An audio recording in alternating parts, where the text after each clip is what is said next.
From 1st to 3rd of February, the weather was relatively consistent. Around 2 degrees Celsius, overcast, foggy and calm. Magdolna Gergely, 43 years old chemist, District 12, Foda Street. I take snow at dawn to Kerekez's place for the horses, to water them, to melt. I have neither a coat nor gloves, not even stockings on me in the great frost. They are rushing me so much. Immediately someone gifts me gloves and sends me inside. Coachmen are a special breed. They praise me for working well. Finally, it's morning. Horses in the salon at the piano, torn down curtains on garden trees, lots of warm wine again. At first it feels good, then it makes you vomit. The robbery continues constantly. They made our chickens disappear. Bolly and Ferry get IDs to show they work here. The situation is unbearable. We decide to leave the next day. In the evening, they take the men away again. We sleep sitting very close together. Antoine got an air pressure problem. She can't speak.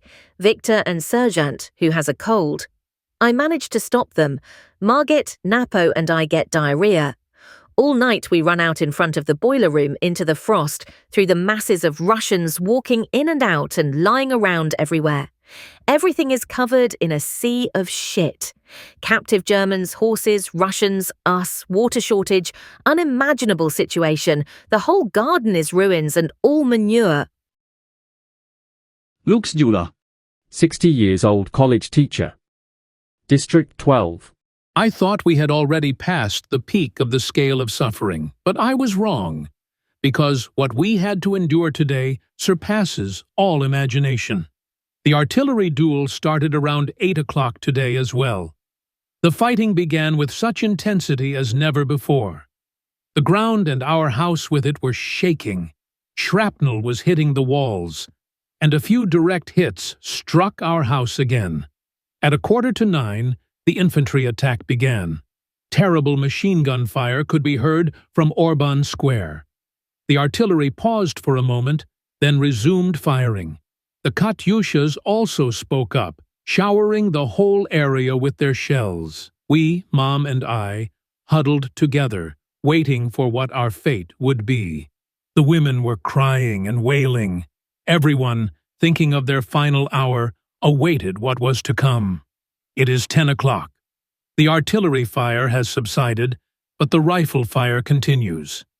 It seems that the Russians are unable to advance even after the heavy artillery preparation, although they are supposedly already on Istenhegi Road behind us. Several villas on Istenhegi Road burned down last night, by the way. I dread to think if ours will be set on fire too. What will become of us then? Dr. Györfi István, 33 years old eye specialist, eye clinic, District 8 Maria Street 39. On February 1st, the concentrated Soviet attack on Castle Hill began. The German soldiers, trapped in the city, about 25 to 30,000 men, retreated here. Since excellent shelters had been previously established in the caves of Castle Hill, this provided them with fairly good protection. But as they knew they were completely surrounded, they could guess that their days were numbered. The Soviet army deployed all available bombers, cannons, and mortars against them to force them to surrender.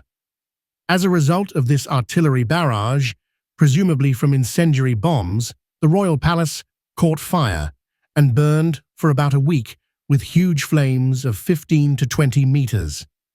This enormous fire, which illuminated the entire area, was clearly visible even from the ground floor of the clinic. Only ruined, charred walls remained of the beautiful royal palace.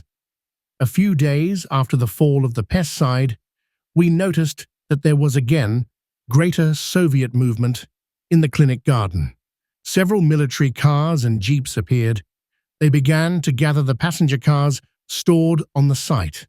Although the bombs and mines had severely damaged the shed where our cars were parked, and several mine splinters had pierced the bodywork and windows of the cars, I was able to start the Fiat's engine around January 10th, so it had not suffered any serious damage.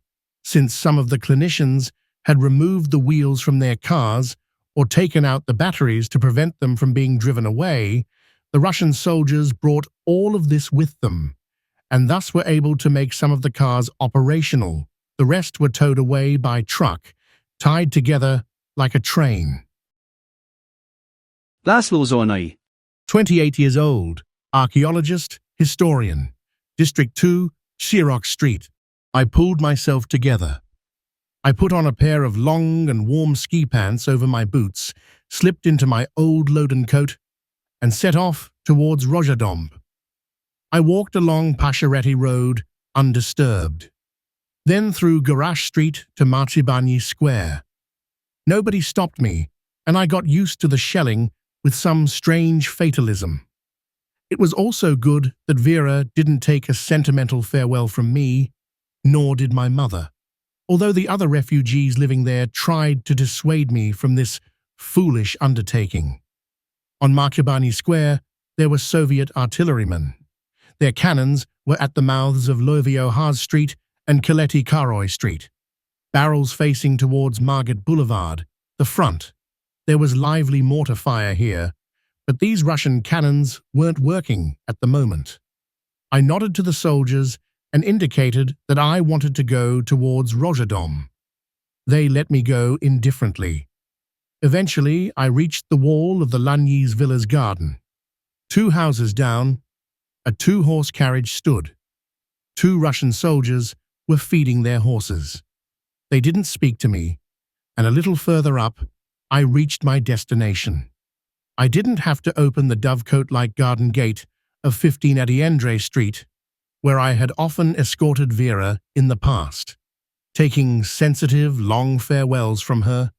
One of its wings was open, and on the steps leading up lay the body of a young man, only wearing military trousers. I walked past him, up the stairs leading to the garden. Here, an armed Russian soldier was standing. I mumbled something to him, "Stary papa, mama," and pointed towards the house. He waved his hand, saying, "Niet civil." And with that, he pushed me out of the garden in a friendly manner. I started to walk down from Rozsadom towards the front, towards Margit Boulevard. I reached the horse-drawn carriage. The 2 lads were already sitting on the driver's seat. When I got to the side of the carriage, a mine exploded in front of their horses. The 2 horses reared up, blood immediately gushing from their chests. One of the lads grabbed his stomach and yelled. The other fell towards the bottom of the carriage. Somehow, I must have been in the shadow of the explosion. I only felt its wind, its push. I turned around and started to walk back, up towards Bimbo Road. Strangely, I only noticed it later, initially only walked slowly, but then my steps quickened, and finally, at Bimbo Road, I was running like a hare.